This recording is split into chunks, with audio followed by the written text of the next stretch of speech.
তো finally Sandeep Reddy Vanga and প্রভাসের upcoming movie স্পিরিটের অ্যানাউন্সমেন্ট ভিডিও রিলিজ হলো একটু আগেই। তো এখানে অ্যাকচুয়ালি আমরা কাস্টের ব্যাপারে নামগুলো দেখতে পাচ্ছি অ্যান্ড ব্যাকগ্রাউন্ডে প্রকাশ যে ভয়েস চলছে এবং লাস্টে প্রভাসের ডায়লগ শুনতে পাচ্ছি, right now I have only one bad habit, এবং অ্যানাউন্সমেন্ট ভিডিওটার নাম রাখা হয়েছে ওয়ান ব্যাড হ্যাবিট।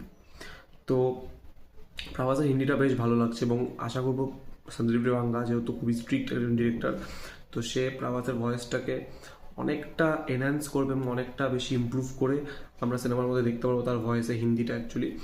বিকজ প্রভাসের হিন্দিটা খুবই মানে অন্যান্য সিনেমায় তো দেখি খুবই জঘন্য থাকে, বাট এখানে আমি দেখতে পাচ্ছি যথেষ্ট ইমপ্রুভ করেছে এবং মুভির মধ্যে অনেক ইমপ্রুভ থাকবে। এবার যদি আমি অ্যানিমালের যেই অ্যানাউন্সমেন্ট ভিডিওটা ছিল সেখানে রণবীর কাপুরের যে ভয়েসটা ছিল না, যে ডায়লগগুলো ছিল, সেটা আমার স্পিরিটের থেকে বেশি ভালো লেগেছে। এবং এখানে সেরকম আহামরি কিছু ডায়লগ নেই, মানে পার্টিকুলার ডায়লগগুলো আমাকে সেভাবে হিট করতে পারেনি বা বিজিএমটাও সেভাবে আমাকে হিট করতে পারেনি। হ্যাঁ, একটু ইন্টেন্স লাগছে, সব ঠিকঠাকই লাগছে, বাট যদি তুলনা করা অ্যানিমালের অ্যানাউন্সমেন্ট ভিডিওর সাথে তাহলে আমারই কিছু নেই। কিন্তু হ্যাঁ, একটা কোয়েশ্চেন অবশ্যই রেখে যেতে পারে মনের মধ্যে, একটা কোয়েশ্চেন থাকে যে কী হতে পারে প্রভাসের ক্যারেক্টারটা।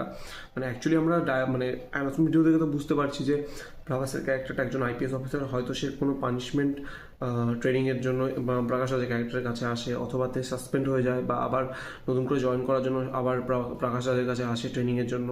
তো সেটা আমরা একটু বুঝতে পারছি এবং এবং একটা কিউরিওসিটিও আছে অবশ্যই, কী ব্যাড হ্যাবিট, তার কীরকম ডেডলিস ক্যারেক্টার, কী একটা মনের মধ্যে একটা অবয় নিশ্চয়ই সৃষ্টি হচ্ছে। তো এটা আমার লেগেছে। কিন্তু যদি আমি তুলনা করি অ্যানিমাল অ্যানাউন্সমেন্ট ভিডিও এবং স্পিরিটের অ্যানাউন্সমেন্ট ভিডিও, তাহলে আমি অ্যানিমালটাকে এগিয়ে রাখবো, অ্যানিমাল অ্যানাউন্সমেন্ট ভিডিওটাকে। তো দেখা যাক কী হয় কি না হয়। আপনাদের কেমন লেগেছে ভিডিওটা অবশ্যই জানাবেন, আর আপনারা কতটা এক্সাইটেড অবশ্যই জানাতে ভুলবেন না। ভিডিওটা এই অবধি, ta ta bye bye, take care.